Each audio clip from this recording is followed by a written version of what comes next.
Buenas tardes, si me permiten presentarlo, el doctor Jorge Rosenbaum es el presidente de la Academia Iberoamericana de Derecho del Trabajo y de la Seguridad Social, además presidente de la Asociación Uruguaya de Derecho del Trabajo y Seguridad Social, profesor de la Universidad de la República y coordinador de este evento. Simplemente saludarles y darles la bienvenida a todos los presentes, a todos quienes se han conectado, a aquellos que nos están siguiendo, además, por vía de internet, a través de, no de una conexión visual, pero sí de una conexión por onda, que son unos cuantos, sin lugar a dudas. Esta actividad, las Jornadas Iberoamericanas de Derecho del Trabajo, inauguran la actividad académica del presente semestre, tanto de la Academia Iberoamericana de Derecho del Trabajo y de la Seguridad Social, como del Instituto de Investigaciones Jurídicas de la Universidad Nacional de México, con quienes hemos coincidido en un acuerdo para llevar adelante precisamente un evento de esta importancia, de esta magnitud, incluso de asistencia y seguidores, en una época que naturalmente está asignada por serios inconvenientes y dificultades, incluso que exceden y van mucho más allá de lo estrictamente sanitario. El mundo del trabajo, al igual que lo que ha ocurrido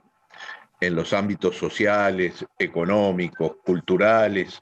de todos los países del planeta, se ha visto sacudido por un fenómeno inusual, por un fenómeno que quizás muchos de nosotros nunca habíamos tenido que enfrentar y convivir con él a lo largo de nuestras ya añosas vidas. La Academia Iberoamericana ya comenzó el año pasado, precisamente a través de un convenio con la Pontificia Universidad Católica del Perú, lo hace ahora con la UNAM y lo continuará haciendo el próximo mes de mayo con la Universidad de Rosario de Colombia, con su sede en Bogotá. Hemos entendido que este tipo de emprendimientos, que ya no podemos asumirlos en forma presencial como eran nuestros hábitos de vida, nuestros ámbitos de intercambio docente, de intercambio académico, científico, de investigación, pero sí utilizando las tecnologías que tenemos a nuestro alcance con la finalidad fundamentalmente de aportar ideas, aportar conceptos, aportar propuestas para que las mismas, de alguna manera, agreguen valor al necesario desarrollo del conocimiento del derecho del trabajo, de la seguridad social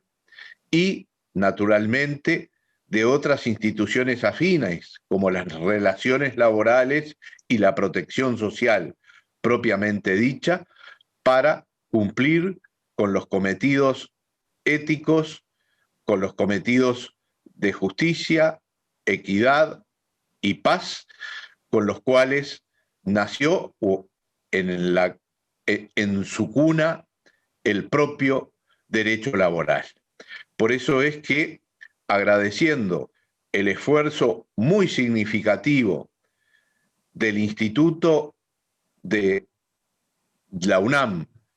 y fundamentalmente de Patricia Kurtzin, docente, profesora, integrante de dicho instituto y académica de número de nuestra institución, que con denodado trabajo y esfuerzo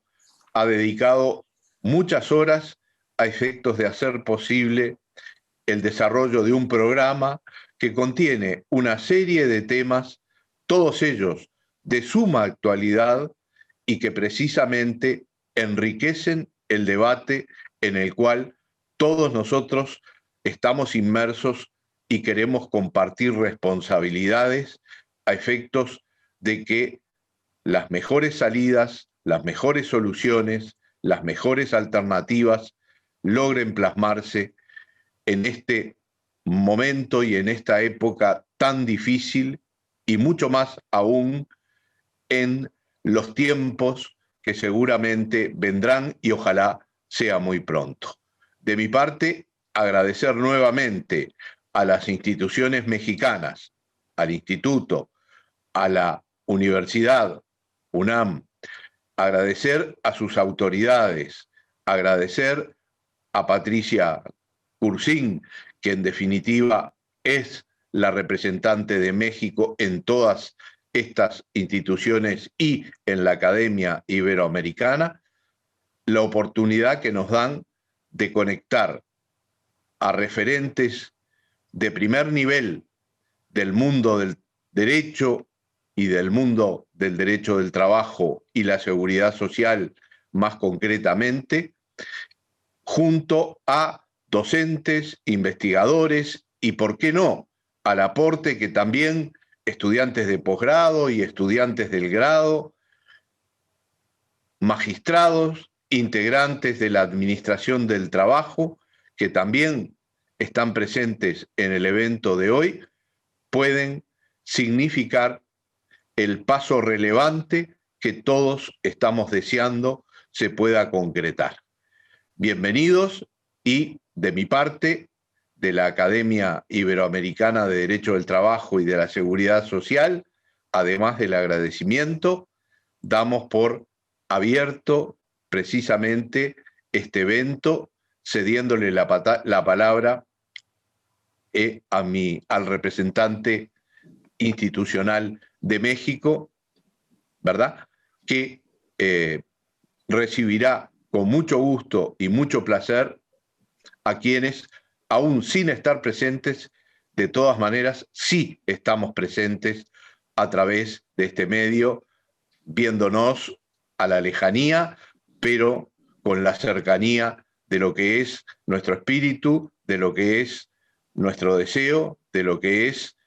nuestro objetivo. Agradecemos las palabras de bienvenida que nos proporcionó el doctor Jorge Rosenbaum, el doctor Pedro Salazar Ugarte, quien es el director del Instituto de Investigaciones Jurídicas de la UNAM, institución que arropa esta jornada junto con la Academia Iberoamericana de Derecho del Trabajo y de la Seguridad Social. En verdad es un gusto poder inaugurar formalmente junto con usted y sobre todo con los esfuerzos indiscutibles y muy agradecibles de nuestros colegas, pero en particular de la doctora Patricia Cursín Villalobos, estas jornadas que son en verdad importantes en sí mismas por su temática, porque son además la continuidad de una serie de esfuerzos de una serie de personas que forman redes, asociaciones, organizaciones muy importantes iberoamericanas, pero sobre todo, como bien dice, por el contexto en el que tienen lugar. Así que a nombre de la comunidad del Instituto de Investigaciones Jurídicas, en este contexto difícil y en este contexto complicado, pero al mismo tiempo alentador y desafiante, me da mucho gusto declarar formalmente inauguradas estas jornadas y además desearles, como debe ser, mucho éxito, que debo decir que además han sido muy concurridas, han sido muy demandadas, hay una gran cantidad de personas interesadas en estos trabajos y estoy seguro que a lo largo de las jornadas y a lo largo de las mesas de trabajo, de las conferencias, de las discusiones, se lograrán encontrar respuestas a las grandes preguntas que en la temática que abarcan, pero sobre todo en la coyuntura que enfrentamos, debemos de atender. Así que muchas gracias, muchas felicidades y me da mucho gusto declarar formalmente inaugurado esta edición de nuestras jornadas y además decirles que seguramente tendremos oportunidad muy pronto de recibirles, espero, en el Instituto de Investigaciones Jurídicas, en nuestras instalaciones próximamente en la Ciudad de México. Muy buenas tardes a todas y a todos y mucho, mucho éxito. Agradecemos mucho las palabras de inauguración del doctor Pedro Salazar Ugarte. A continuación, nos permitimos darle la palabra a la doctora Patricia Cursain Villalobos, quien es investigadora del Instituto de Investigaciones Jurídicas de la UNAM, miembro de número de la Academia Iberoamericana de Derecho del Trabajo y de la Seguridad Social y expresidenta de la Asociación Mexicana del Derecho del Trabajo. Adelante, doctora, muchas gracias. Muchísimas gracias, Kate. Bueno, mil gracias, muy querido coordinador, que ha sido mi co-coordinador en estas jornadas, y muchísimas gracias también. Además, Jorge se pasó grandes sustos conmigo porque me aguantó mis desórdenes que a veces tengo. Y desde luego a nuestro querido Pedro Salazar, que nos dio también todo el apoyo, y aprovecho para darle las gracias a todo el equipo que nos está apoyando en el instituto, así como a este grupo de becarios, junto con Miguel Ángel Pastrana, que ya ha dejado de ser, por supuesto, becario, que es ahora un funcionario de tribunales de trabajo, pero que siempre está pendiente para darnos la mano en todos estos eventos. Yo solamente quería decirles que esta mañana, cuando estaba dando mi clase en la licenciatura, hacía énfasis con mis alumnos de que el derecho individual del trabajo, o que el derecho del trabajo, ya no puede seguir enseñándose de la manera como lo hacíamos. La razón es muy sencilla. Las relaciones laborales han cambiado en su enganche, en su contratación, en el desarrollo, en las formas de remuneración. Y no es solamente el tema de la globalización, que luego decimos que esto es lo que ha venido a cambiar. En realidad es parte de la evolución humana. Nosotros somos seres que vamos evolucionando, que vamos cambiando, inclusive hasta físicamente. Y no se diga con las modas, cómo nos vamos ahí también transformando. Esta evolución nos lleva también en algunos momentos a un desfase con el desarrollo científico, con el desarrollo industrial. Si lo científico y lo social a veces no corren de la misma manera. Y entonces hay estos desfases en los que nos encontramos con algunos tropiezos, en los que necesitamos volver a ubicarnos, volver a buscar los caminos correctos para poderlo hacer. Esto ha sido la historia de toda la humanidad, realmente no es una cosa de novedad.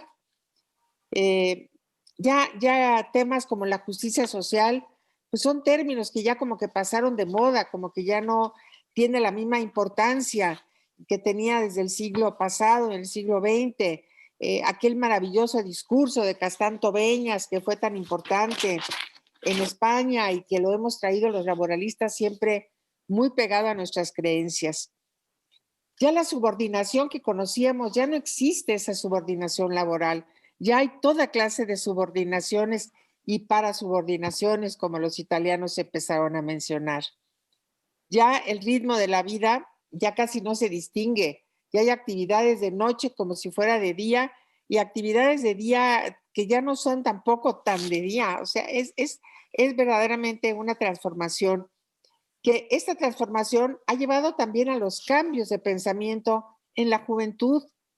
Los niños tienen un adelanto cibernético fenomenal que no nos los hubiéramos podido imaginar. Y esto obliga a que haya cambios en la enseñanza desde el kindergarten hasta la profesión, hasta la especialización, hasta los doctorados y los postdoctorados. Necesitamos encontrar tal vez mucho mayor información empírica. Necesitamos diversificarnos y conocer toda clase de especialidades porque cada vez vamos siendo más detallistas en cada una de las actividades. En fin, hay muchísimas rutinas que nos llevan a entender la vida de una manera diferente, en la que podemos, en las generaciones nuestras, hablo de la mía,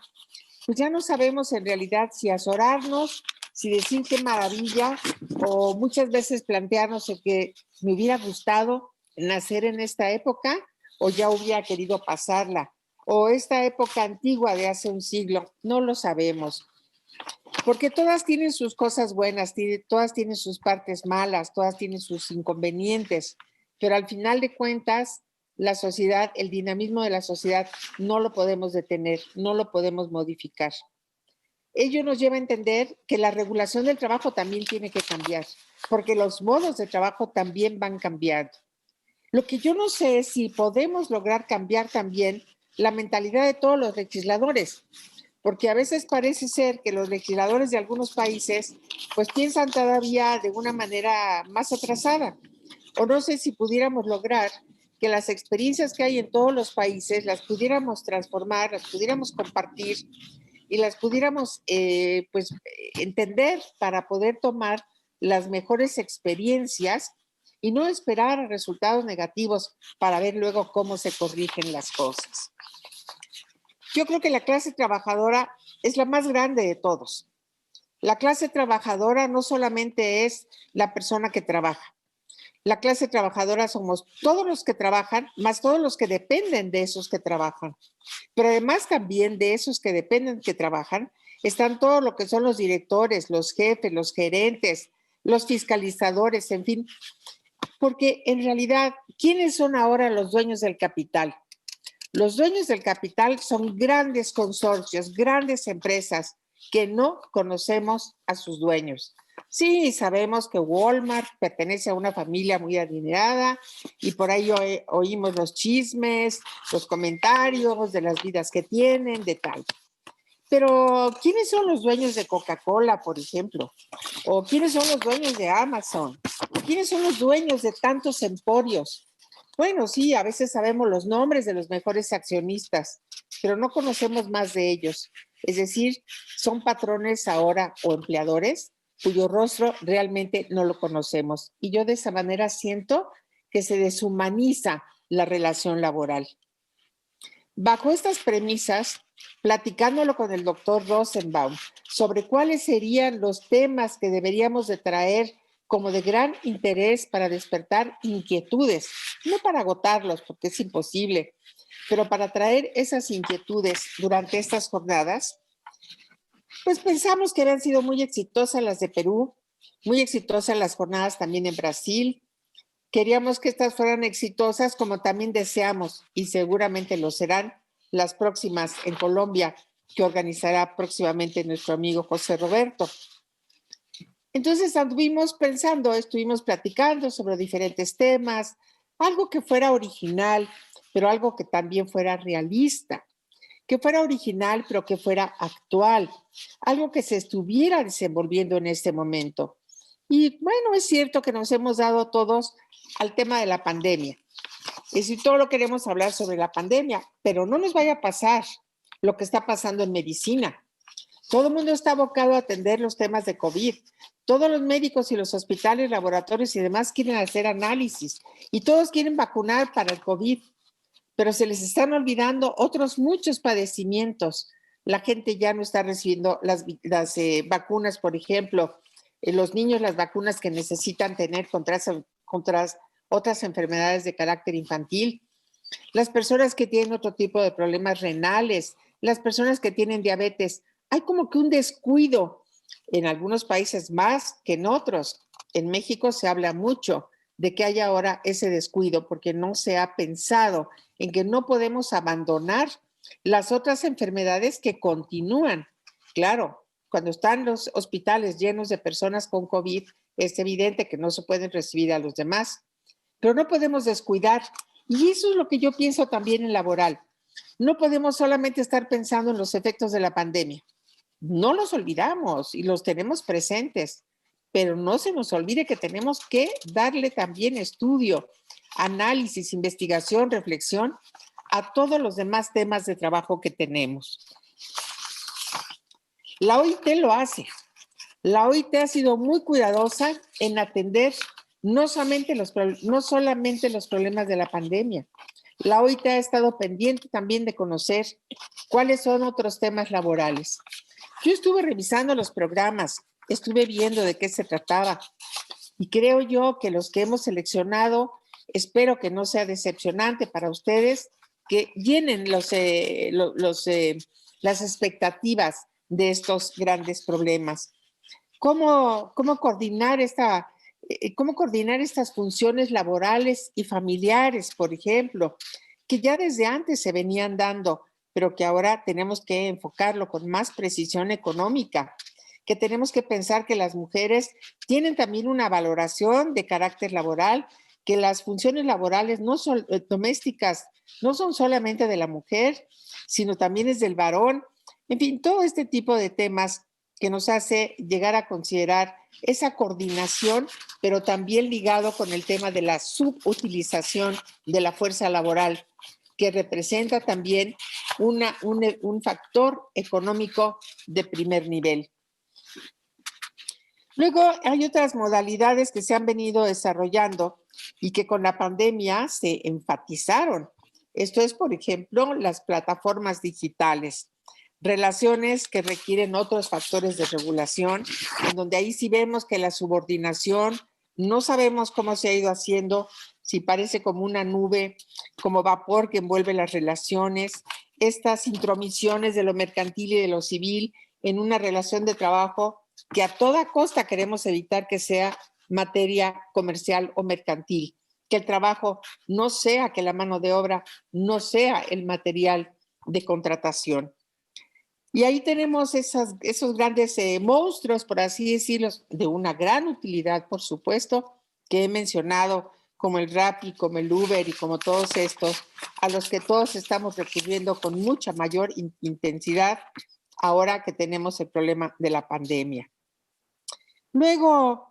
el tema de los médicos, el tema del sector salud, de los trabajadores, que están llevando una carga muy pesada y que nos hizo voltear a ver no solamente en ese momento cuáles son las condiciones de trabajo, sino cuál es la condición indigna que tienen este personal que va desde el médico más especializado o más encumbrado hasta el más sencillo o el más humilde de los trabajadores que están en ese sector salud, sin que se nos olvide, por ejemplo, llegar hasta, es muy fea la palabra, pero hasta aquellos que son los enterradores, porque también es parte de una cadena de servicios y que también los tenemos tal vez abandonados o no nosotros, la legislación. Y tenemos esta digitalización que nos llevan también las técnicas de información, esta situación que para nosotros en nuestra generación resulta un poquito complicada, pero que ahora todos la manejan los jóvenes y los niños con mayor razón, con una gran sensibilidad, con una gran rapidez, con mucha sencillez, de una manera muy simple. Y entonces vemos cómo esto se traslada al tema de la impartición de justicia, en donde vamos a ver que los derechos humanos son justiciables también con el apoyo de la digitalización, con el apoyo de la modernidad, con una cibernética, en fin, con los inconvenientes que puede llegar a tener, porque todo tiene el pro y la contra. Y así llegamos también al tema de tratar esta digitalización en la impartición de justicia. Estos fueron los temas que creímos que debíamos de traer a la agenda. Estos son los temas que creímos que podríamos tratar y en su momento, ojalá cada uno en su país pueda advertirlo, hacerlo del conocimiento de los legisladores, ser útiles para que las leyes puedan ser eficientes, para que las leyes puedan ser eficaces, para que podamos tener una coordinación entre la realidad y lo legal, porque a veces hay un desfase terrible y lo estamos viendo ahora nosotros en México. No quiero decir más, excepto que la intención de todos estos estudiosos es que podamos llegar a vivir en un mundo de paz social en el que los empleadores, sean quienes sean, entiendan también que con la paz social es con la que van a vivir también sus familias y que si no damos a los trabajadores lo que merecen, lo que es justo, no vamos a tener nunca una sociedad tranquila, una sociedad con bienestar que nos permita a todos convivir como debe de ser. Muchas gracias Jorge Rosenbaum. Muchas gracias a mis compañeros de la academia que me dieron el honor de poder realizar estas jornadas. Se los agradezco mucho. Todos queríamos hacer jornadas y bueno, ya me gané esta. Ahora vienen las de Colombia. Y así creo que este comité directivo traemos muchísimo interés en continuar trabajando y en hacer de la academia algo mucho más presente, más partícipe en toda la comunidad iberoamericana. Gracias, Jorge Rosenbaum, por todo tu apoyo, que fuiste fantástico realmente. Y bueno, pues muchas gracias a todos por su presencia y vamos a desearles un gran éxito a estas jornadas. Quiero decirles que no se comunicó nuestro amigo Enrique Larios, no sé qué problema haya tenido. Pues por lo pronto entonces yo creo que deberíamos de continuar con nuestro programa. Muchas gracias. Muchas gracias. Muchas gracias, doctora. Doctora Patricia Cursain Villalobos, coordinadora de este evento. Como moderador de la primera conferencia del día de hoy, titulada Equilibrio entre trabajo y familia, coordinación de recursos y responsabilidades laborales y familiares, coworking, teletrabajo y trabajo a distancia, nos acompaña el doctor Porfirio Marquet, quien es director del Seminario de Derecho del Trabajo de la Facultad de Derecho de la UNAM, árbitro en posibles conflictos en torno al TEMEC, además de profesor de muchos años de experiencia. Doctor, tiene el uso de la voz. Muchas gracias. Bueno, desde luego agradezco en todo lo que vale esta oportunidad que me han proporcionado los organizadores de este evento, la Academia Iberoamericana de Derecho del Trabajo, como moderador en esta primera exposición a cargo nada menos que del doctor Rafael Alburquerque de la República Dominicana. Para no quitarle tiempo a la exposición del doctor Alburquerque, me limitaría únicamente a mencionar algunos de los más importantes rasgos de su muy brillante trayectoria académica, política, profesional y personal. Es verdaderamente un personaje, yo diría ya, legendario en el mundo del derecho del trabajo y particularmente también en esta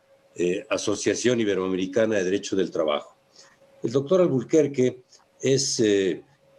profesor graduado como doctor en Derecho magna cum laude en la Universidad Autónoma de Santo Domingo, en la República Dominicana, en 1963. Desde el punto de vista de su trayectoria académica, el doctor Alburquerque, como ya lo decía, es un destacado profesor académico, autor de innumerables obras y ha participado en innumerables eventos en todo el mundo laboral, en la materia en la que nos convoca a todos. Desde el punto de vista de su trayectoria política y profesional, es inevitable mencionar que el doctor Alburquerque fue secretario del Trabajo de 1991 al año 2000, presidente de la Delegación del Estado Dominicano en múltiples eventos de la Conferencia General de la Organización Internacional del Trabajo. No menciono todos los años en que ha participado con tal carácter porque son muchos. Ha sido también presidente de la cooperación técnica en la propia conferencia de la OIT en 1999 y también es inevitable mencionar que ocupó el muy importante cargo de vicepresidente de la República Dominicana durante muchos años, todo lo cual lo hace verdaderamente un personaje de primera categoría y que honra con su participación este evento organizado por la Asociación Iberoamericana de Derecho del Trabajo, de la cual nuestro expositor inicial es verdaderamente uno de sus más importantes miembros. Como ya lo decía, no le queremos restar tiempo a su exposición. Podríamos llevarnos la mitad del tiempo en una semblanza curricular, pero me quise limitar a los aspectos más relevantes de este personaje tan importante en el mundo del derecho del trabajo. Entonces, le cedemos sin más comentarios el uso de la palabra al primer expositor, el doctor Rafael Alburquerque, quien disertará sobre el tema equilibrio entre trabajo y familia. De tal manera que, bueno, pues, sin más comentarios, doctor Alburquerque, Adelante, sea bienvenido y lo escuchamos con toda atención. Bien, muy buenas tardes y muchas gracias por la presentación al colega Porfirio Márquez y agradecimiento a la Academia Iberoamericana de Derecho del Trabajo en la persona de su presidente Jorge Rosenbaum y a Patricia Cruzín Villalobos, que es también miembro de la Junta Directiva de la Academia Iberoamericana de Derecho del Trabajo y del Instituto de Investigaciones Jurídicas de la UNAM, allá en México. Así que muy agradecido por esta invitación de participar en este nuevo seminario de la Academia. El tema sobre equilibrio o armonización de la vida familiar y del trabajo, y lo comienzo de nuevo, tal como decía Patricia hace un momento, pues el derecho del trabajo ha cambiado. Una somera revisión de las obras dedicadas a su estudio desde su inicio hasta hace muy poco tiempo, nos va a mostrar que el tema que nos ocupa y que vamos a desarrollar, pues no interesó a los juristas, a los laboralistas del pasado siglo. Solo en los últimos años del pasado siglo, por cierto, pero con mayor fuerza en el presente, es que se ha comenzado a explorar este tema, debido a una exigencia de la incorporación progresiva de la mujer en el mercado de trabajo. Puede sostenerse que la presencia de la mujer en el mercado de trabajo coincidió con el estallido de la Segunda Guerra Mundial, en que los países involucrados, especialmente en los Estados Unidos, se vieron constreñidos a utilizar los brazos femeninos en sus industrias abandonadas por los hombres que marcharon al frente de batalla. Naturalmente, siempre hubo mujeres aguerridas, de vanguardia, que a contrapelo del paradigma reinante, tuvieron la valentía de prestar sus servicios como asalariadas, pero fueron casos aislados. Casos que confirman, excepciones que confirman la regla, que relegaba a la mujer pues a los quehaceres domésticos. Realmente la incursión masiva se manifestará con la guerra y en los años posteriores debido a una creciente necesidad de la mano de obra producida por la expansión industrial, por la necesidad de aumentar los ingresos del hogar para mejorar el nivel de vida y de consumo en una sociedad cada día más compleja y exigente, pero también por la actitud de la propia mujer decidida a obtener una mayor autonomía e independencia y a gozar de igualdad con el hombre. Se hubiera debido esperar que con esta inserción creciente de la mujer en el mercado de trabajo, la legislación laboral y la doctrina comenzarían a ocuparse de regular y examinar las contradicciones que se presentaban entre la vida personal y familiar y la presencia en el trabajo. Pero no resultó así, porque los estereotipos culturales son mucho más difíciles de desterrar. Y estos estaban concebidos y estructurados en la conformación de una sociedad eminentemente patriarcal en que se contemplaban roles sexuales diferenciados en lo concerniente al trabajo. Al hombre se le reservaba el rol de procurar para el hogar los ingresos necesarios para subsistir y a la mujer se le confinaba al rol de gestionar el hogar y cuidar de la familia. El hombre es de la calle y la mujer de la casa, decían nuestros padres y nuestros abuelos. Y un periódico de Santo Domingo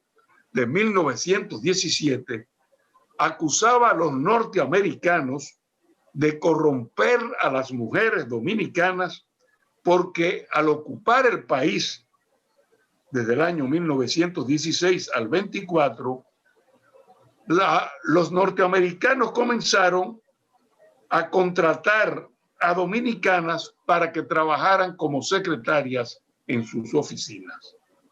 Solo el fortalecimiento de la democracia y los avances del constitucionalismo social vendrían posteriormente a develar esta situación discriminatoria contra la mujer que, incorporada al mundo de trabajo, se encuentra al mismo tiempo constreñida a cumplir una segunda jornada laboral que desarrolla en su casa con la gobernación del hogar y el cuidado de la familia. En efecto, la norma constitucional reconoce hoy la igualdad del hombre y la mujer, garantiza la igualdad y la equidad de mujeres y hombres en el ejercicio del derecho al trabajo, otorga protección a la familia y a la infancia y hasta declara, como lo hace la Constitución Dominicana,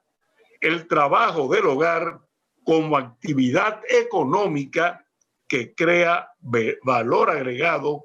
y produce riqueza y bienestar social.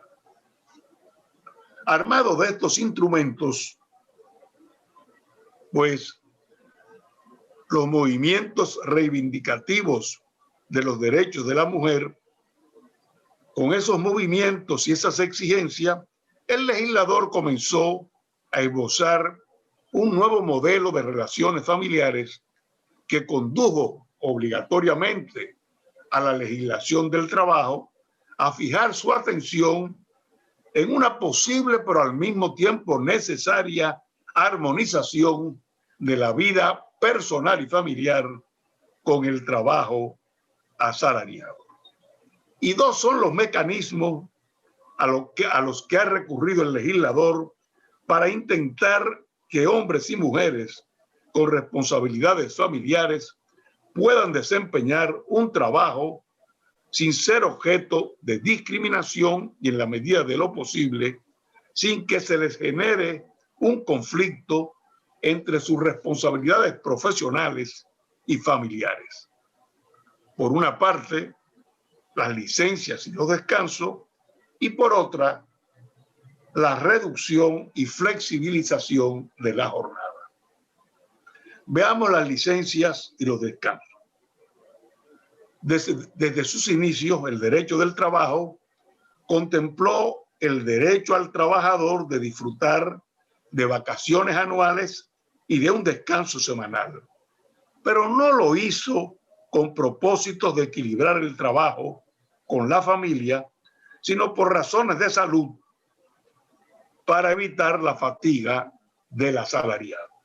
No obstante, sin proponérselo, estos descansos posibilitaron, aunque fuera por un tiempo breve, un reencuentro de los miembros de la familia que contribuía al fortalecimiento de su estabilidad y su compenetración con los hijos, especialmente cuando el periodo de su disfrute se prolongaba por varias semanas, como sucedía y sucede con las vacaciones. El propio descanso semanal, en un principio limitado a 24 horas, terminó siendo extendido al fin de semana completo. Y como se disfrutaba sábado y domingo, servía para un encuentro del clan familiar, lo que terminaría perdiéndose en la práctica y en muchas legislaciones que por efecto de la globalización y la competencia internacional han terminado por abolir el cierre obligatorio de los establecimientos sábados, domingos y días feriados. Un descanso que sí tuvo como fundamento la protección de la familia fue la licencia por maternidad, gracias a la cual a la mujer se le concedía en la generalidad de las legislaciones de América Latina un descanso remunerado durante las 6 semanas que precedían a la fecha probable del parto y las 6 semanas que seguían al alumbramiento. El convenio 183 de la OIT sobre protección a la maternidad extendió este periodo a una duración mínima de 14 semanas, el cual podrá disfrutarse en su totalidad con posterioridad a la fecha del parto, aunque la mujer tendrá el derecho de fraccionarlo y tomar parte del descanso con anterioridad al alumbramiento, siempre que incluya obligatoriamente un periodo de 6 semanas con posterioridad al parto. Conforme al convenio, el descanso prenatal nunca debería exceder de 8 semanas, pero si se prolonga por haberse retrasado el parto, la duración de la licencia posterior no podrá ser reducida. Siempre en el interés de proteger a la mujer y su hijo, en diversas legislaciones, la licencia se prolonga en caso de un estado patológico de la trabajadora, de nacimientos múltiples, o cuando ésta ya ha traído al mundo 2 hijos vivos y viables, como sucede en Francia, en que el descanso puede alcanzar 46 semanas cuando la mujer tiene un parto de trillizos. Incluso se advierte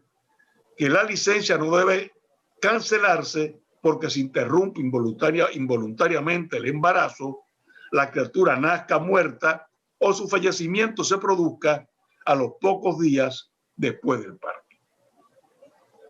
En adición a esta licencia, la legislación del trabajo ha ido evolucionando para mejorar la asistencia familiar del padre en caso de alumbramiento de la mujer. En un principio, esta licencia familiar al padre se limitaba a muy pocos días. En la República Dominicana aún sigue siendo 2 días, pero se ha ido extendiendo hasta alcanzar una duración mayor de varios días e incluso de algunos meses. La licencia se otorga al padre, esté casado, divorciado, separado o vive en unión libre, pero a diferencia de la licencia de maternidad imperativa para la mujer, esta sigue siendo optativa, con lo cual puede perderse la intención buscada por el legislador de que el padre comparta con su mujer las responsabilidades propias del cuidado debido al nuevo miembro de la familia, lo que ha conducido a la adopción de medidas de estímulo para que la licencia sea disfrutada en conjunto por los padres. En recientes años, incluso, la licencia de paternidad se ha transformado en una licencia de recibimiento del hijo, lo que permite que pueda ser disfrutada por el cónyuge o la pareja de la madre, aunque no sea el padre del recién nacido. Vinculados al embarazo y la maternidad, las distintas legislaciones establecen un régimen de descansos que facilite el acercamiento familiar. Entre estos descansos se encuentra la suspensión en la ejecución del servicio que se concede a la trabajadora para la lactancia de su hijo. En general, el descanso se concede por un periodo máximo de 9 meses, de 9 o 12 meses a partir de la fecha del parto, y consiste en interrupciones en la jornada de 1 hora o de 1 hora y media al día que podrán fraccionarse. El derecho se otorga no solo por nacimiento, sino también por adopción o acogimiento en el hogar, tanto para la lactancia de carácter natural como para la artificial. Y de ese descanso podrán hacer uso la madre como el padre,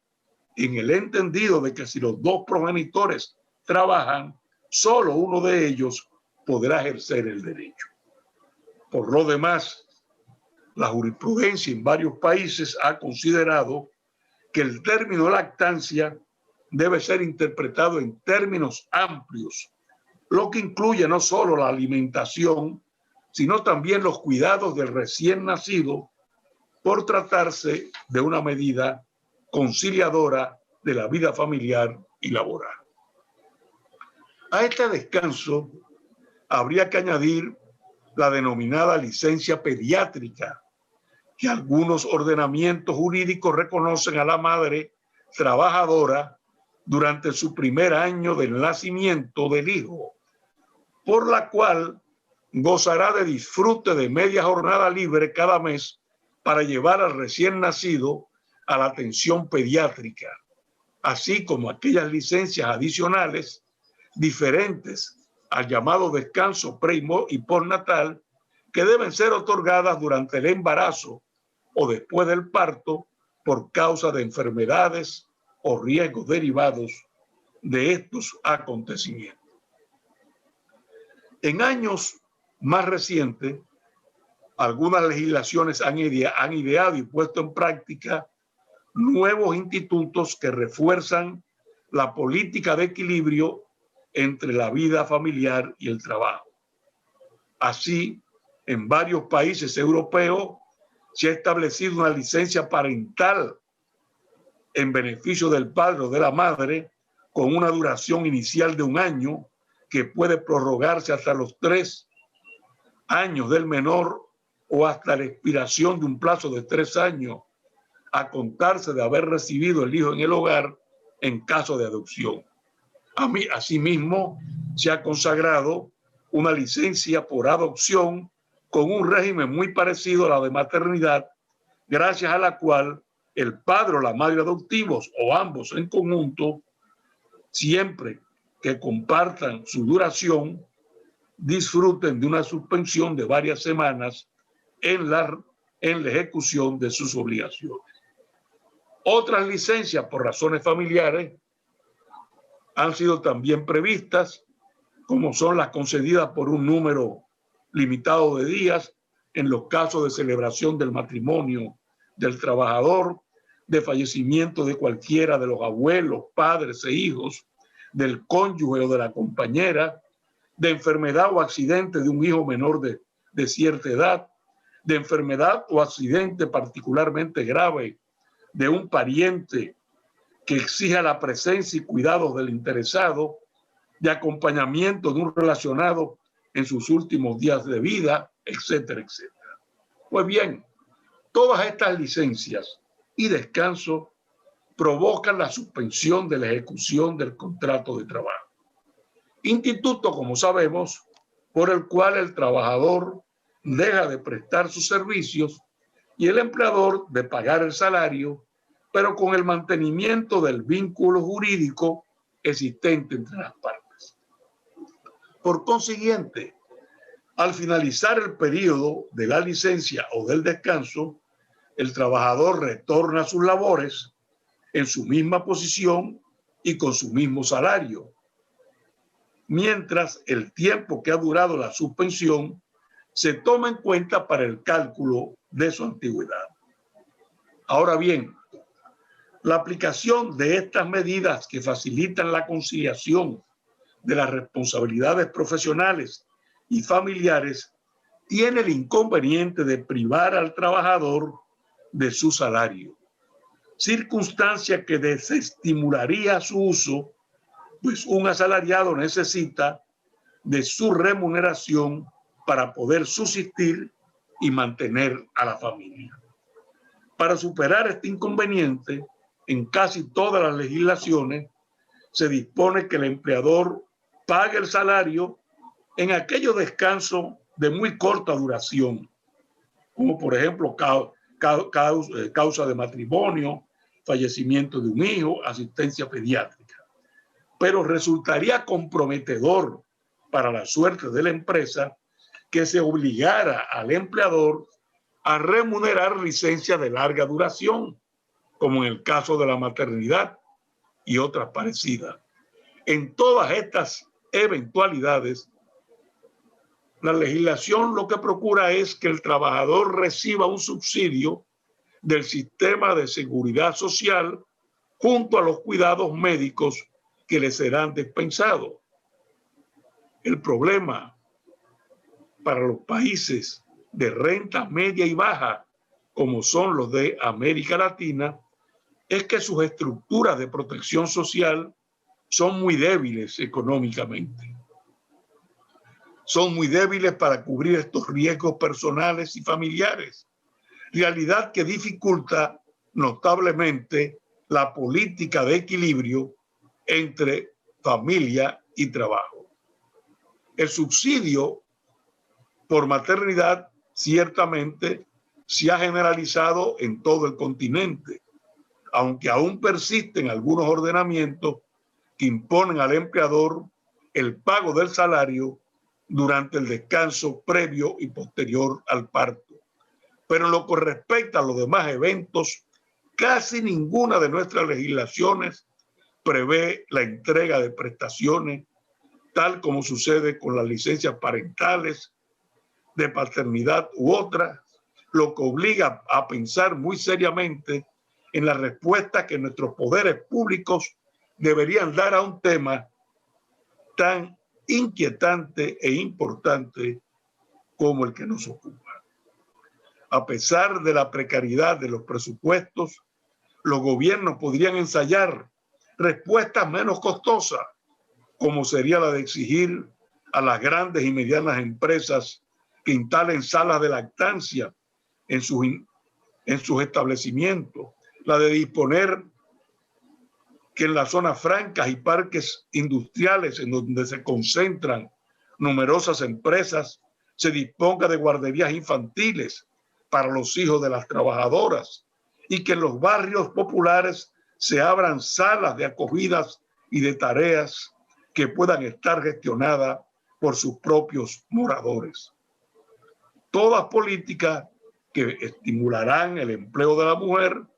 reducirán la pobreza y permitirán a las empresas incrementar la productividad porque conducen a una disminución del ausentismo. Veamos ahora entonces la segunda parte, lo que tiene que ver con flexibilización y reducción de la jornada. Es curioso, es curioso comprobar que el interés por flexibilizar la jornada laboral que ha caracterizado la política neoliberal no solo ha sido impulsado ese interés por los empresarios, sino que también los trabajadores han reclamado jornadas flexibles con fines precisamente de poder cumplir con sus obligaciones personales y familiares. No hay duda de que el más eficaz de los remedios para lograr este equilibrio entre compromisos familiares y compromisos profesionales es el de la jornada a la carta, definida como aquella que permite al trabajador escoger las horas en que deberá cumplir con sus obligaciones laborales, hasta agotar la jornada fijada por la empresa. El empleador evaluará su trabajo por las metas alcanzadas en las tareas que le han sido confiadas, pero el trabajador escoge libremente las horas en que debe cumplir sus obligaciones, sea que preste su servicio de modo continuado e ininterrumpido o prefiera fraccionarlo hasta completar las horas diarias y semanales exigidas por la empresa. Desde luego, el modelo admite sus variantes en las cuales se limita la libertad de escogencia del trabajador, a quien se le permite la selección, pero únicamente dentro del límite de principio y fin de la jornada establecida por la empresa, o se le obliga a presentarse en determinadas horas fijadas por el empleador. La jornada a la carta no es de este siglo, pues ya en los años 90 la utilizaban con buenos resultados algunos servicios secretariales y de oficina de la OIT en su sede en Ginebra. Otros modelos que contribuyen a facilitar la vida familiar son los trabajos freelance, coworking, colaborativos y de plataforma digital, pues predominará en ellos la flexibilidad de horarios de entrada y de salida. Pero en cada uno de estos casos, el problema es que el ámbito personal de aplicación del derecho del trabajo se encuentra cuestionado. Estamos en presencia de trabajadores atrocitos que solo reciben una remuneración cuando hay una demanda específica de sus servicios, choferes de ambulancia, enfermeras, deliveries. Piénsese en Uber, el mejor empleo de esta ambigüedad objetiva de la relación de trabajo. El dueño o arrendatario de un vehículo contrata con una empresa que le proporcionará pasajeros por la vía de su plataforma tecnológica, y estos últimos pagarán una determinada tarifa por el transporte y del precio recibido el conductor abonará una comisión a la empresa de la plataforma digital. Podría afirmarse que en este tipo de trabajo el prestador de servicio goza de una amplia libertad para cumplir sus responsabilidades familiares, pues podrá priorizarlas sobre sus obligaciones profesionales, pero su calidad de trabajador subordinado será cuestionada y una decisión judicial podría calificarlo de independiente, de autónomo, y perder así el estatuto protector de la legislación del trabajo. Una de las fórmulas de organización del trabajo que con mayor eficacia contribuye a facilitar la conciliación de la vida personal, familiar y laboral es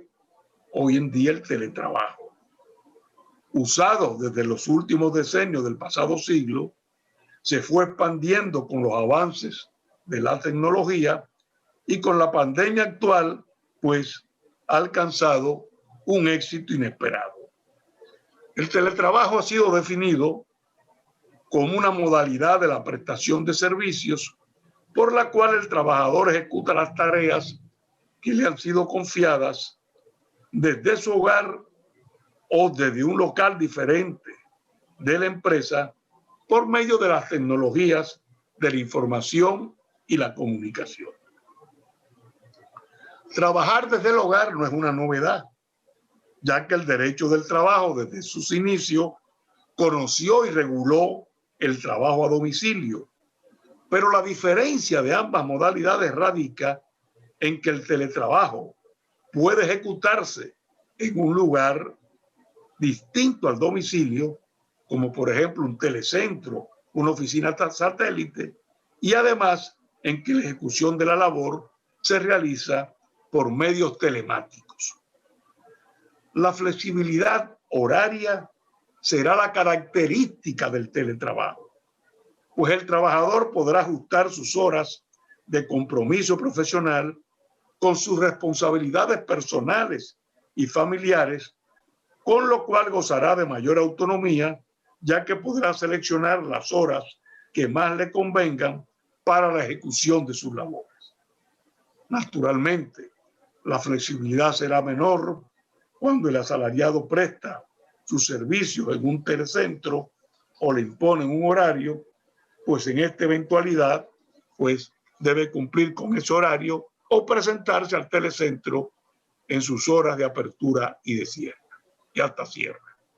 No obstante esta ventaja, el teletrabajo demanda del trabajador un control en su disciplina diaria, pues en ausencia de esta se corre el peligro de aumentar el tiempo dedicado al trabajo en detrimento de la familia, o por el contrario, de involucrarse con mayor entusiasmo en las responsabilidades domésticas, descuidando sus obligaciones laborales. Por lo demás, sería ingenuo creer que el teletrabajo está exento de abusos y complicaciones para quien lo ejecuta. En primer término, la vinculación informática con el empleador le supone el riesgo de encontrarse en un continuo estado de subordinación, sujeto a las órdenes del empleador, quien de no limitarse la conexión podrá darle órdenes e instrucciones a cualquier hora del día o de la noche, peligro que ha llevado al legislador a establecer el derecho del trabajador a la desconexión, pues de lo contrario se ignoraría su derecho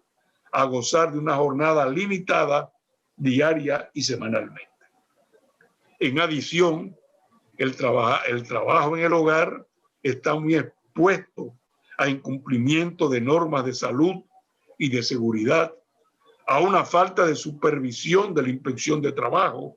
a incrementos en los gastos de la factura eléctrica, de los servicios de Internet y de adquisición y mantenimiento de los equipos electrónicos, razón por la cual se hace necesaria la intervención del legislador para reglamentar el teletrabajo y tomar en consideración sus particularidades. Esta ley necesariamente tiene que reconocer al trabajador iguales derechos a los que se concede al trabajador presencial y en este sentido limitar su jornada de trabajo, consagrar la desconexión, obligar al empleador a asumir los costos que implica la adquisición y el uso del ordenador, regular las condiciones de salud y seguridad, requerir su afiliación en la seguridad social y velar por la preservación de la intimidad del trabajador y su familia. Precisamente en lo que respecta a este último aspecto, se ha llamado la atención a que el teletrabajo ejecutado en el domicilio supone una intrusión en el espacio familiar que puede difuminar los límites entre familia y trabajo. El recurso a la adaptación y reducción de la jornada laboral también ha sido utilizado para tratar de equilibrar la vida personal y familiar con la vida de trabajo. Las medidas ya han sido tomadas por diversos países y entre estas medidas una de las más socorridas es la de reducir la jornada diaria con disminución proporcional del salario en una de estas situaciones. Cuidado de un hijo, de un nieto menor de edad que no ha cumplido, por ejemplo, los 16 años. Cuidado del cónyuge o la pareja que sufre de alguna capacidad. Cuidado de hijos, padres, nietos, abuelos, suegros, que por razones de edad, de salud, accidente o enfermedad no pueden valerse por sí mismos. Son medidas que han sido adoptadas sobre todo en la Unión Europea. El derecho es otorgado al trabajador, sea hombre o mujer, quien deberá solicitarlo haciendo constar el horario que considere más adecuado para su ejercicio. Aunque se trata de un derecho sustentado por el derecho constitucional sobre la protección a la familia y infancia, obviamente podrá entrar en colisión con otros derechos fundamentales, caso en el cual, el juez laboral tendrá que establecer, en base a la teoría de la ponderación, cuál de ellos prevalecerá. Otra posible reducción de la jornada para facilitar el equilibrio, ha sido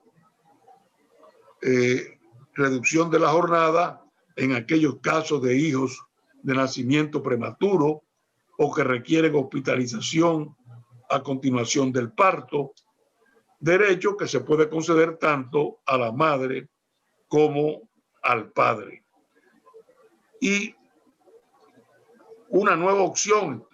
y voy terminando para no alargar esto, una nueva opción con fines de armonizar los intereses de familia y trabajo es la reducción que algunos ordenamientos han concebido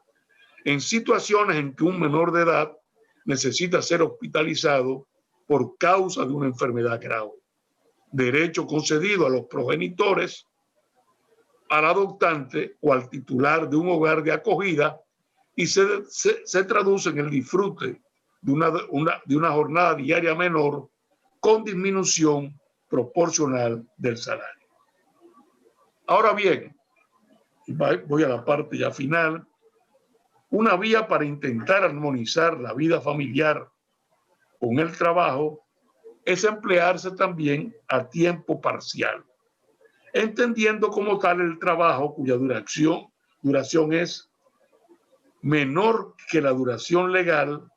o la duración convencional del trabajo. La aplicación del tiempo parcial, el problema está en que depende siempre de la voluntad unilateral del empleador, quien lo decidirá sobre la base de los intereses de su empresa. Por tal razón, de uno solicitar el trabajo a tiempo parcial, el empleador podrá no contratar a esa persona que aspira a trabajar a tiempo parcial, o sencillamente, pues, si es un trabajador que ya ha ingresado a la empresa y que lo solicita, pues rechazar su solicitud. Finalmente, habría que mencionar entre los recursos empleados para mejorar el equilibrio entre trabajo y familia, los acuerdos que se logran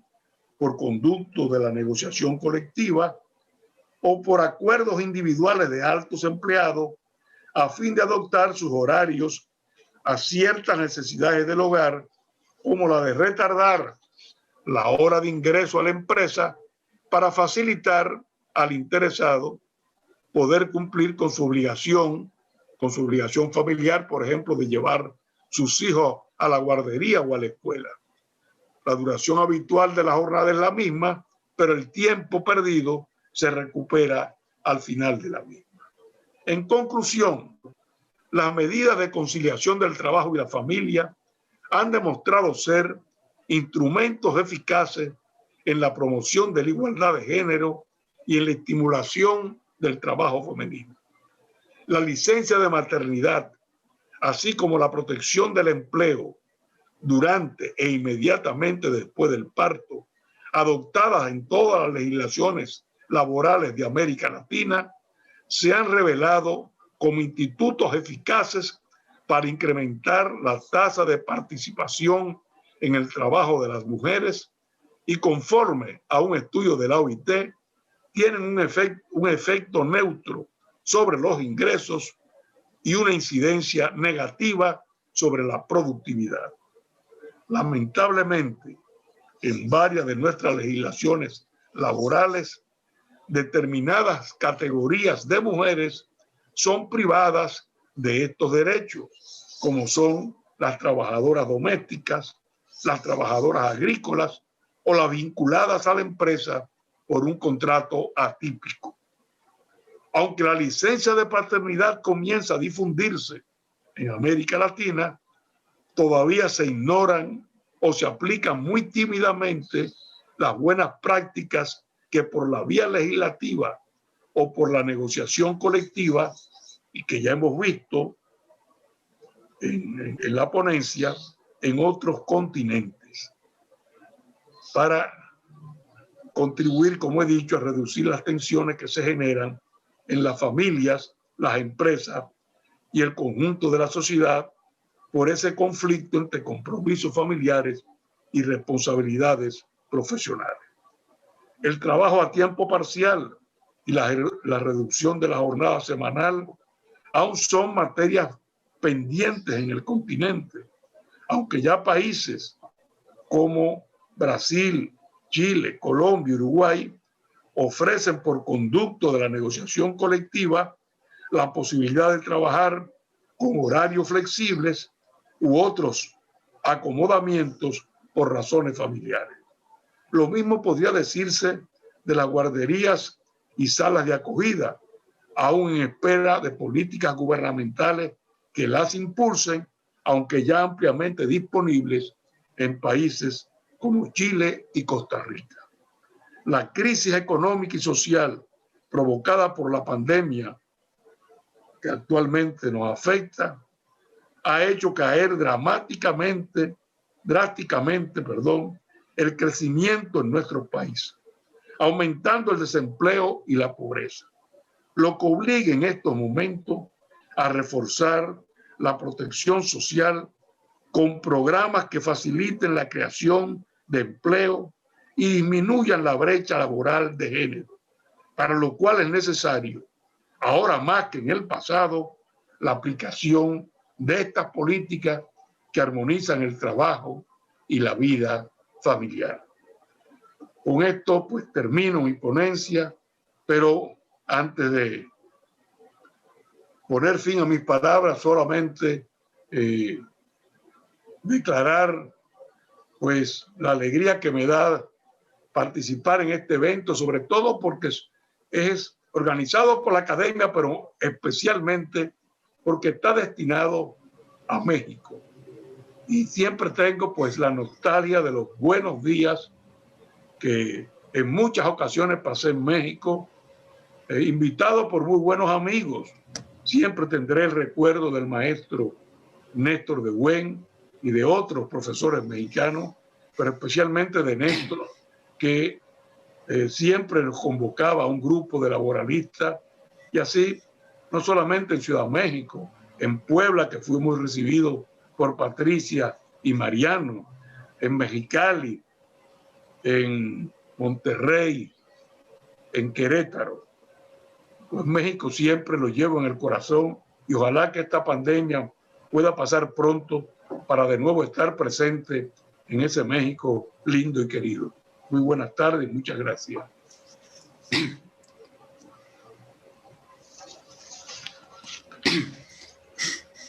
Bueno, pues felicitamos al doctor Rafael Alburquerque por esta brillante exposición que nos ha sensibilizado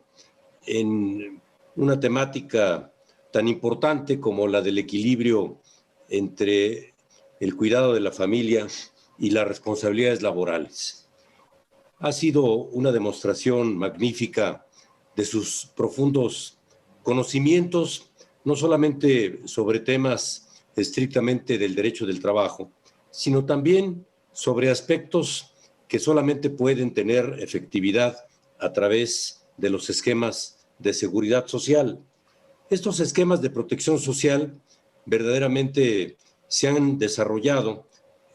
más, yo diría, en las normas de la seguridad social propiamente que en las legislaciones laborales, considerando las características colectivas y de solidaridad que caracterizan esta disciplina. Nos ha hecho una magnífica exposición planteando las diferentes alternativas e instrumentos jurídicos y sociales que permiten por lo menos procurar alcanzar los objetivos de equilibrio que son la esencia de su magnífica ponencia, los descansos por maternidad y ahora también por paternidad, la reducción de las jornadas de trabajo, la jornada flexible, que es un tema que si bien se ha planteado desde hace ya mucho tiempo, no ha tenido un desarrollo importante sino hasta los últimos años, las prerrogativas que se pueden tener por concepto de cuidados parentales, el utilizar también el teletrabajo como un medio a través del cual en una finalidad específicamente distinta de lo que era el trabajo a domicilio, el sostenimiento de guarderías y, en fin, muchas otras instituciones de la seguridad social y del derecho del trabajo que hemos escuchado del magnífico expositor, a quien reitero desde luego mi felicitación y creo que esta será unánime de todos quienes hemos tenido el privilegio de escucharlo en esta oportunidad. De acuerdo con el programa, vamos a escuchar los comentarios, en primer lugar, de la doctora Marta Elisa Monsalve Cuéllar. La doctora Marta Elisa Monsalve Cuéllar tiene igualmente un espectacular y extraordinario currículum que no podría yo describir en esta oportunidad porque, al igual que en el caso del doctor Alburquerque, nos llevaría la mitad del tiempo de exposición el hacer una semblanza. De tal manera que yo me limitaría a expresar que la doctora Marta Elisa Monsalve es doctora en Derecho y en Ciencias Políticas, es especialista en Derecho Laboral y también en Seguridad Social, en Gestión Humana, en Empresas de Servicios Temporales y en Normas Internacionales del Trabajo, y ha sido también docente por más de 3 décadas. La doctora Monsalve ha hecho estudios en numerosas instituciones, no solamente de su natal Colombia, sino también de diversas universidades españolas e incluso también de la Universidad Instagro en Israel, ya desde hace muchos años. La doctora Monsalve ha participado en múltiples trabajos de investigación, ha sido autora de innumerables obras y resalta dentro de su importante currículum el ser partícipe en importantes asociaciones, tanto de derecho del trabajo como de la seguridad social, dentro de las que destacan, desde luego, esta Academia Iberoamericana del Derecho del Trabajo y de la Seguridad Social, de la cual es miembro de número, y también es importante destacar que participa como presidenta del Instituto Latinoamericano del Derecho del Trabajo y de la Seguridad Social, el ILTRAS, desde el año, de la cual es miembro desde el año de 1992 y presidenta desde febrero del año 2011. De tal modo que, sin más expresiones respecto de su magnífico currículum, le cedemos el uso de la palabra a la doctora Monsalve Cuéllar para escuchar sus comentarios respecto de la muy trascendente e importante ponencia a cargo del doctor Alburquerque. Doctora Marta Elisa Monsalve Cuéllar, la escuchamos con toda atención. Adelante, por favor. Muchísimas gracias, doctor Porfirio, por esa generosísima presentación que me ha realizado. Para mí, lo más importante, estar rodeada de amigos. Todos son entrañables amigos. Adhiero a los saludos protocolarios por razones de tiempo. Expreso mi gratitud por la invitación y felicitaciones por este evento y paso a cumplir con el enorme encargo que se me ha realizado. No es nada fácil tomar la palabra después de escuchar a tan brillante maestro en su magnífica disertación. Haré unos breves comentarios. Cuando se acuñó la referencia al tema como conciliación de la vida personal, laboral y familiar en una obra de Jaime Cabeza Pereira y Belén Fernández Ducampo de la Universidad de Vigo hace unos 6 años, no estuvimos de acuerdo, y así lo manifestamos en intervenciones académicas, con el término conciliación, porque daba un senso de conflicto, cuando en realidad obedece a un aspecto cultural muy ligado a fenómenos sociológicos y tradiciones. Por ello, celebramos que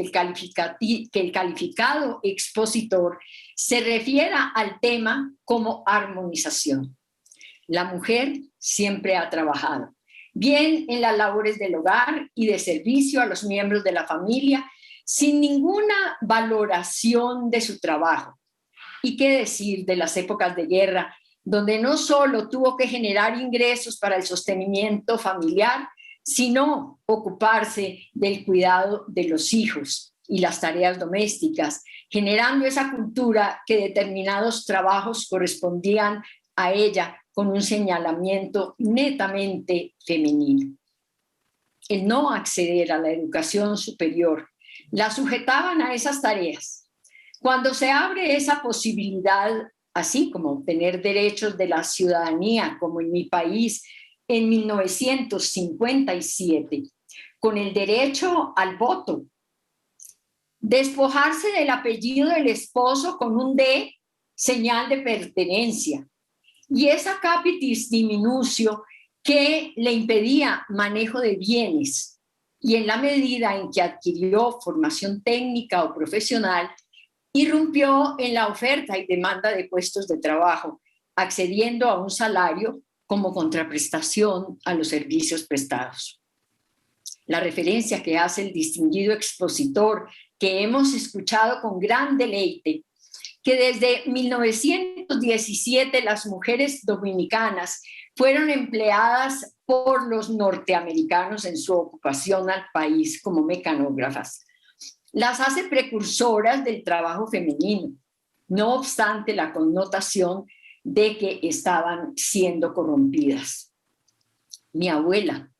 en el siglo XIX, en Barranquilla, viuda con 2 hijos y muy joven, trabajó para la firma Mora Hermanos, transportadora de carga pesada. Era la encargada de organizar al gremio de los conductores de los vehículos de carga. La conocí al final de su vida y adiviné en ella una mujer de un temple y fortaleza insospechada.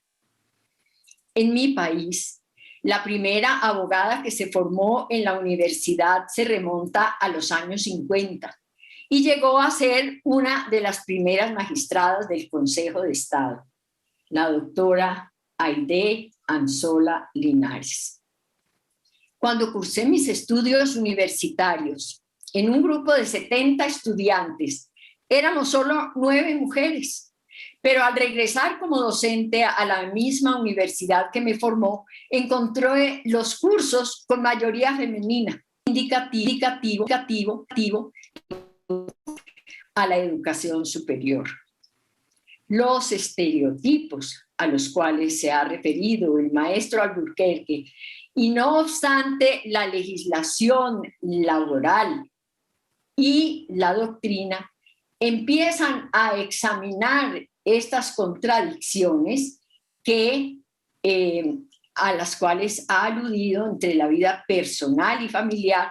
pero que al acceder al trabajo que no tiene género era necesario analizar. Es preciso recordar que desde los comienzos de la OIT en 1919, sobre igualdad, el convenio 3 de ese año sobre protección a la maternidad protege a la mujer, no como trabajadora en igualdad de condiciones frente al trabajo, sino a la garantía de conservación del género humano. Es el convenio 100 de 1951 sobre la igualdad de remuneración a trabajo igual, salario igual, principio que no termina de hacerse efectivo frente a la enorme diferencia que existe entre el salario de hombres y mujeres. A comienzos del 2020 y antes de que se declarara la pandemia del COVID-19, tuvimos oportunidad de asistir a un seminario organizado por la OIT en Bogotá y escuchar del director de la oficina permanente de la organización que el 70% de mujeres devengan salarios inferiores que los hombres a nivel mundial, lo que claramente indica que la aplicación del convenio 100 no ha sido efectiva como principio. El convenio 111 de 1958 establece la no discriminación por razones de religión, sexo, color político, nacionalidad, abriendo la ocasión de generar oportunidades para las mujeres, en especial en el acceso al empleo, con el agravante de que cada vez las mujeres mejoraron sus niveles de formación, que las hicieron mucho más competitivas y acreedoras a esos puestos de trabajo. En 1995, y en la Conferencia Mundial de Mujeres, que dentro de la reunión de la OIT, como se acostumbra a hacerlas coincidir, se insistía en que las mujeres no habían encargado a los hombres el obtener para ellas beneficios como tales, que su aspiración se fundaba en obtener facilidades para el cumplimiento de ese doble papel otorgado por la naturaleza, pues con base en el principio de igualdad no pretendían trato diferente con respecto al trabajo. Cuando empieza a evidenciarse en el mundo el problema demográfico del envejecimiento, ya que para el 2050 el 85% de la población será una población envejecida, se adiciona una labor a la mujer, el cuidado de la persona adulta, sin una remuneración ni formación para ello. Señalada sin preguntar su proyecto de vida y menos un acceso a la protección social y una posible pensión. Es Uruguay quien comienza a través de la Organización Sindical de las Trabajadoras del Hogar, que logran reconocimiento pecuniario y por ende la protección social y la normatividad de dependencia en España mediante la Ley 39 de 2006. Confiere un reconocimiento económico al cuidador de personas en estado de incapacidad que depende de la asistencia social. Importantes pasos para la valoración del trabajo femenino. Es el convenio 156 y la recomendación 165 de OIT de 1965, con el objeto de garantizar la igualdad de oportunidades y trato de trabajadores de uno y otro sexo, y la recomendación sobre el desarrollo de recursos humanos de 1975, y recordando que el convenio 111 de 1958 no hace referencia expresa a las distinciones fundadas en las responsabilidades familiares, entendiendo que la responsabilidad es compartida. Sí, con la irrupción de la mujer en la oferta y demanda del empleo, ella contribuye con su salario al bienestar del hogar. Consecuencialmente, el hombre debe participar con ella en las obligaciones familiares. No obstante, por ese criterio de revestir de condición femenina a las labores de casa, se dio paso a esa cultura patriarcal, como la califica nuestro expositor, que en otras sociedades más drásticamente se ha calificado de machista, impidiendo con ello el aporte de los hombres a las obligaciones familiares. El reconocimiento de los trabajadores del servicio doméstico, haciendo justicia aún antes del convenio 189 en nuestras legislaciones, y fallos jurisprudenciales encarecieron y dificultaron el emplear este tipo de trabajadores, con lo cual los abuelos ocuparon el papel de niñeros mientras la pareja trabaja. Pero paulatinamente los hombres se fueron ocupando de menesteres del hogar, compartiendo las responsabilidades familiares casi por necesidad, más que por convicción o cambio cultural. Entre tanto, la protección a la maternidad aumenta conforme el convenio 183, como lo expresa nuestro disertante, y el aumento de las semanas de incapacidad por maternidad generó una discriminación que no fue detectada, pues en la selección de personal y sin que fuera notorio, se prefería a mujeres que ya hubieran cumplido su función de madres, con una disminución de oportunidades de trabajo para las más jóvenes. En la era de las altas tecnologías, la revolución 4.0 se cierne como un peligro sobre las mujeres que, ausentes 18 semanas de sus puestos de trabajo, con los avances en este campo, se pueden desactualizar por no estar recibiendo capacitación que no les reste competencia para el trabajo, lo cual podría convertirse en ineptitud para ejecutar el cargo y con ello las posibilidades de la pérdida del empleo. Este factor de discriminación no ha sido analizado y previsto suficientemente. A la par, como lo expresa nuestro conferencista, el padre, y con el objeto de asistencia familiar, recibe permisos parentales o, como en mi país, que la madre cede al esposo o compañero permanente una de las 18 semanas de incapacidad por maternidad para compartir esas responsabilidades propias de la llegada del bebé. Esta semana de compensación monetaria es con base en el salario de la madre trabajadora, que siendo inferior, por tal motivo, el padre no acepta esa cesión, desvirtuando la finalidad y evidenciando la desigualdad salarial entre sexos. Además, y como lo recalca nuestro ponente, el periodo de lactancia de 1 hora diaria hasta por 180 días a partir del parto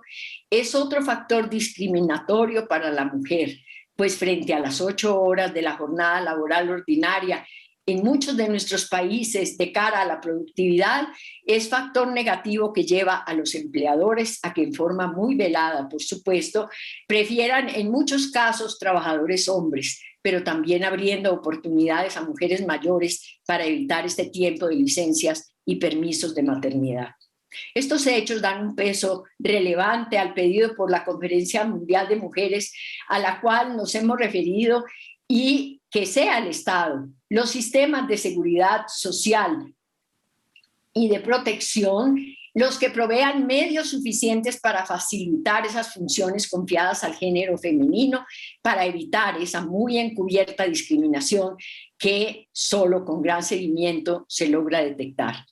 Las referencias del gran maestro Alburquerque a la flexibilización y reducción de la jornada laboral y como política neoliberal impulsada por los empresarios en aras de la productividad, ha sido invocada igualmente, como él lo afirmó, por los trabajadores, en especial por los millennials y centennials que desean manejar su tiempo para la práctica de sus actividades personales, que también ha sido solicitada por muchas mujeres, en especial las madres cabeza de hogar.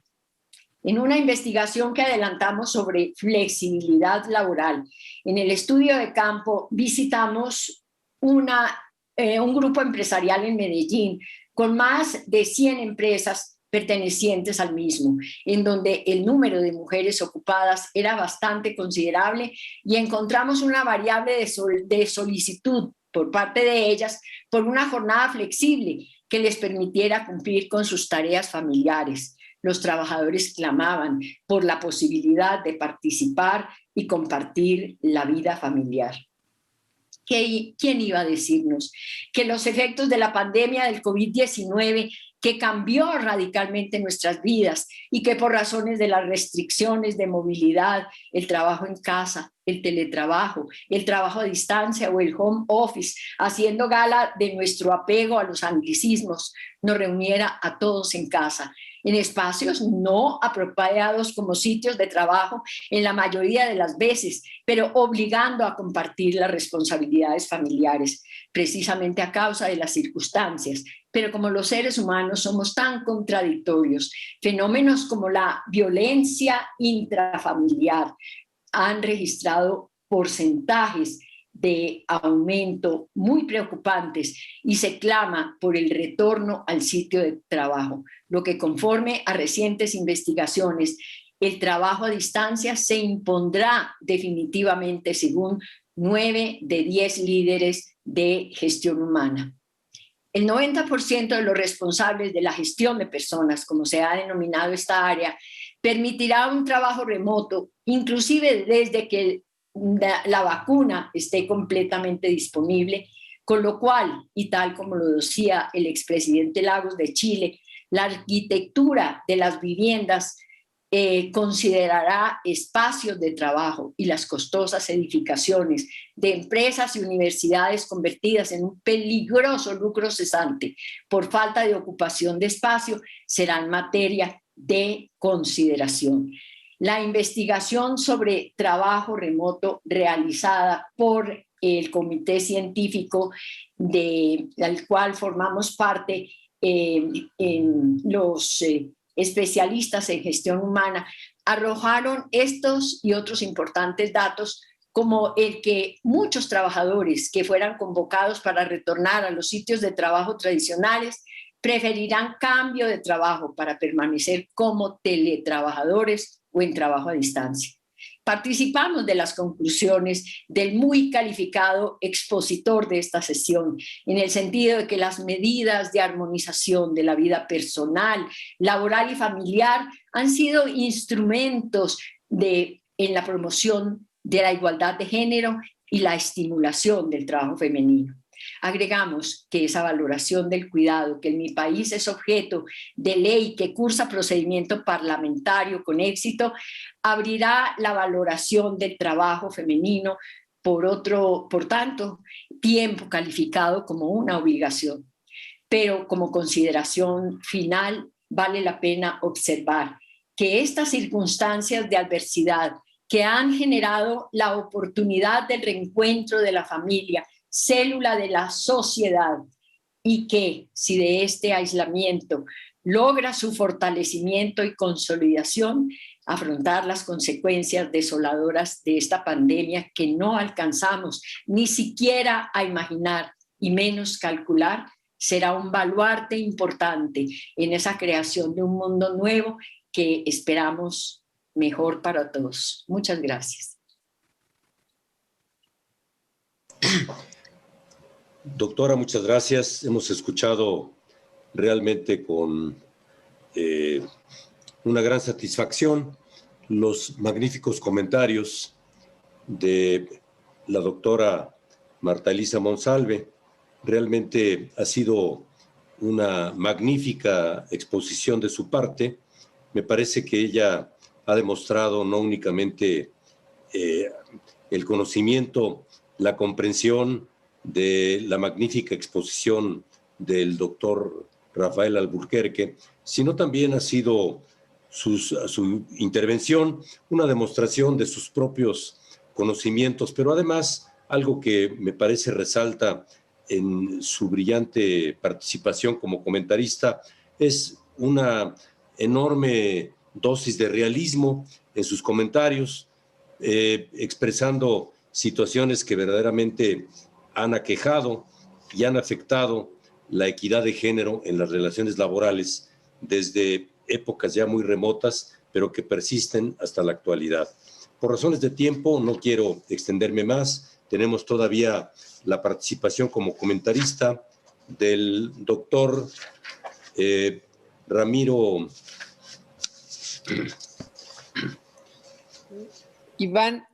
Campero. Iván Ramiro Campero, quien es originario de la hermana República de Bolivia. El doctor Campero ha realizado estudios en diversas instituciones de educación superior, desde luego desde su natal país hasta también estudios en diversos países. Ha realizado estudios de especialidad en Derecho del Trabajo en la Universidad de Módena en Italia. Igualmente también es doctorado por la Universidad Paulo Freire. Ha realizado estudios también de posgrado y de especialización en la Universidad Andina Simón Bolívar de Quito, Ecuador, diplomados en distintas instituciones, desde luego también en la Universidad Mayor de San Andrés, en su natal Bolivia. También ha participado en estudios de especialidad en seguridad social en el Centro Interamericano de Estudios de la Seguridad Social en nuestro país. En fin, nuestro segundo comentarista, el doctor Iván Ramiro Campero, es una garantía también de calidad académica como brillante comentarista en la exposición magnífica que hemos escuchado del doctor Rafael Alburquerque. Sin más comentarios, para darle tiempo a las consideraciones que habremos de escuchar del doctor Iván Ramiro Campero, le cedemos el uso de la palabra para escuchar las consideraciones que seguramente serán de una gran importancia. Doctor Campero, muchas gracias por participar en este evento. Lo escuchamos con toda atención. Gracias, muy buenas noches a todos los colegas. Quiero, en primer lugar, agradecer la invitación inmerecida de la cual he sido objeto por parte de la doctora Patricia Curig, por parte del doctor Jorge Rosenbaum, presidente de la Academia Iberoamericana. Además, hacer un comentario del maestro profesor Rafael Alburquerque y agradecido al doctor Porfirio Marquet por hacer esa presentación. Cuando vemos el delineamiento académico, digamos, sustantivo que describe el maestro Rafael Alburquerque, identificamos una serie de factores y voy más o menos tratando de aglutinar. Yo los he identificado como 4 grupos que él muy bien nos ha identificado en este manejo del andamiaje del trabajo femenino. Es de relevancia y de importancia establecer que en nuestros países, hablo por quizás más Latinoamérica que Iberoamérica, los procesos, si bien han sido diferenciados, pero han tenido un común denominador a partir no solamente de la llegada de digamos, del tema español, de toda la etapa colonial, sino de la independencia gradual que hemos ido logrando cada uno de nuestros países. Es por eso de relevancia que en ese desarrollo de interacción donde él identifica claramente ese posicionamiento de hegemonía en el trabajo y de la división del trabajo en cuanto al trabajo masculino y femenino, que es sumamente importante porque luego con el advenimiento ya del proceso de tipicidad jurídica que nace con la OIT en cuanto al trabajo, lógicamente no podemos soslayar el tema de los convenios que tienen que ver con el trabajo femenino. Pero llama la atención cuando el maestro, el expositor nos dice, caramba, el convenio 100, ¿no?, del año 1951, pero por favor, desde 1919 funciona la OIT y recién el 51 tienen una mirada de género, ¿no?, una visión de género con el convenio 100. No digo que esté mal, pero en definitiva creo que ese espacio de tiempo, si bien ha habido, por supuesto, interrupciones muy marcadas como la Segunda Guerra Mundial y algunos otros factores que han incidido en el desarrollo de la Organización Internacional del Trabajo, pero vemos que ha tenido que surcar un largo trabajo ese desarrollo de la tipicidad del trabajo femenino. Peor aún con el convenio 111, cuando la discriminación recién había sido identificada, ¿no? O con el 156 que nos habla de una responsabilidad familiar, pero como bien decía la doctora Monsalve, no ajustado, digamos, al tema estrictamente femenino, sino que también, por supuesto, al tema de la responsabilidad familiar y la protección de la maternidad. Miren, un elemento tan natural, un elemento tan importante para establecer el tema de la protección de la maternidad, recién el convenio 183 le va dando un barniz protectivo al tema de la mujer. Creo que ese análisis, ¿no?, que hace el profesor en esa secuencia del tema de la protección del trabajo femenino, por supuesto nos lleva a una reflexión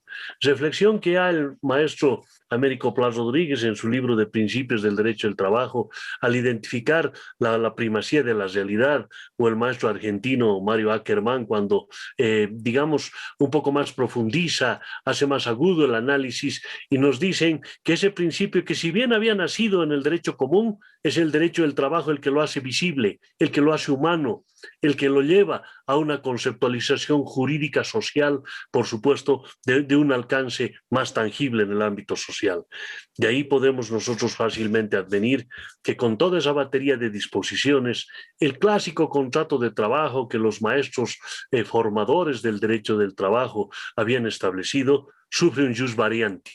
Un jus variante con una visión de un trabajo femenino, primero, por la duración de la jornada de trabajo, segundo, por las condiciones de trabajo, tercero, el factor más importante, la necesidad de legislar, de normar el trabajo femenino. Y el cuarto elemento que también advirtió nuestro expositor, que tiene que ver con la proyección del trabajo femenino, el elemento de generar guarderías, esa jornada diferenciada, el manejo de lo que representa el trabajo, por supuesto, femenino en el ámbito de las condiciones especiales que pueda haber. No, por supuesto, no desde un punto de vista unilineal. es heterogéneo también el trabajo femenino en la mano de obra, el trabajo femenino en la actividad, digamos, intelectual, el trabajo femenino en el tema manual, etcétera, etcétera, en la hegemonía en los servicios, que es el principal mercado de la fuerza laboral femenina. Creemos que ese elemento heterogéneo que se presenta en esa condición de trabajo va necesariamente a guiar ¿qué? A guiar una proyección o una prospección del trabajo femenino que no solo va a tener una visión de género, que no solo va a ver el tema desde la visión de los derechos humanos o de nuestras constituciones que cada vez le van dando mayor fortaleza, mayor sustantividad al trabajo femenino, sino más allá de eso, de que la primacía de la realidad está generando un mapa diferente. Y ese mapa, por supuesto, emerge de la necesidad no solo de una norma, sino de escenarios como este en el que se va a debatir y seguros estamos que los legisladores de nuestro país ojalá puedan entender a través de la amalgama de la academia, puedan tratar de entender que estas condiciones van a llevar, por supuesto, a mejores días a las mujeres en nuestros países. En mi país, en Bolivia, el trabajo femenino ha tenido que surcar también un largo episodio. Una gran mujer, una magistrada en el orden judicial en mi país, la doctora Josefa María Saavedra, fue la que incursionó primero, por ejemplo, el hecho de que las mujeres puedan ser jueces en Bolivia. ¿Y saben cuándo? La década de los 60 del siglo pasado. Recién las mujeres podían ser, digamos, nombradas juezas o magistradas en el orden judicial. Otra gran, digamos, teórica, profesora del derecho del trabajo, la doctora Ada Rosa Arenas de Sandoval, en la gestión de la presidenta mujer que tuvimos en Bolivia, la señora Lidia Geiler, había logrado estatuir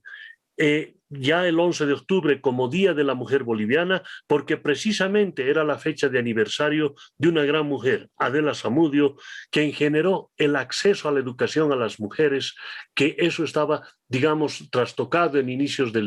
fines del siglo XIX, inicios del siglo XX, trastocado a determinados círculos, por supuesto, masculinos. Esos elementos nos hacen ver a nosotros que si bien es cierto, se logran esos pequeños espacios importantes probablemente en la historia, pero por supuesto que han sido el sostén en el desarrollo en el tema de mi país, cuando vemos una fuerza laboral femenina en la actividad minera, principal actividad productiva en mi país desde la colonia, con las famosas palliris, que en la traducción del idioma originario quiere decir la que va a golpear la piedra. Eran mujeres que trabajaban en las afueras de las minas, iban prácticamente a golpe de combo y martillo, desarticulando el estaño, desarticulando la plata, desarticulando el cobre. ¿Para qué? Para generar esa riqueza natural. Esa fuerza femenina casi clandestina, porque ni siquiera se encontraba en planillas, sino que se pagaba a destajo o se pagaba cuando entregaban la carga de trabajo, sin jornada de trabajo, sin seguridad social,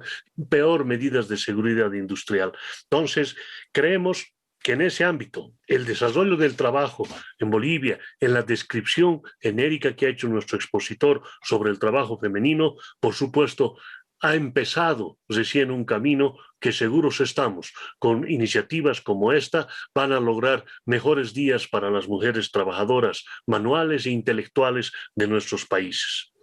El maestro Alburquerque, cuando nos habla de la flexibilización y reducción de la jornada de trabajo, nos dice y nos da una descripción cuando habla de la jornada, la carta, ¿no? O ese trabajo por metas, que aparentemente es flexible, aparentemente tendría un matiz, digamos, de beneficio, entre comillas, en lo que representa el trabajo. Pero eso no es así, porque el trabajo de metas, si bien o objetivos se van generando cuantitativamente, el elemento cualitativo está destinado a la valoración discrecional del empleador. Creemos que ese factor es en el que debemos incidir los laboralistas en Iberoamérica y establecer un elemento transversal que nos permita, por supuesto, la consubstanciación, primero de la focalización de esas formas de trabajo, a partir de las formas, digamos, cada vez más crecientes de elementos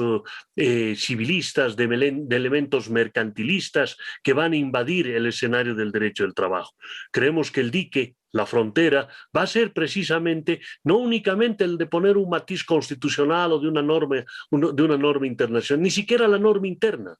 Creemos que va a generar seguridad jurídica en esto, van a tener que ser necesariamente los organismos internacionales, ya sean aquellos organismos como la OIT, descritos en el manejo, en el andamiaje académico de lo que representa el análisis de la realidad en el trabajo en el mundo. Y por el otro lado, también las cortes internacionales. Ya la Corte Interamericana, en el caso nuestro de América Latina, ha generado una serie de fallos que van de una o de otra manera a consubstanciar de la mano de la doctrina como fuente del derecho y de los elementos que se van dando, por supuesto, con la conjugación de lo que representa la normativa entre países y la legislación comparada, van generando,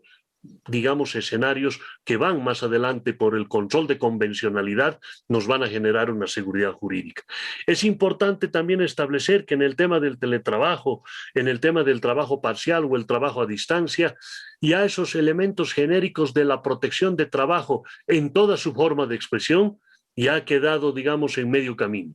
porque no solamente es toda forma de trabajo, es toda forma de prestación, es toda forma de venta de la fuerza de trabajo física, intelectual, etcétera, que se van generando en nuestros países. Decía uno de los maestros en Bolivia, Isaac Sandoval Rodríguez, decía, es importante identificar que en países como los nuestros, todos los días aparecen nuevas formas de trabajo.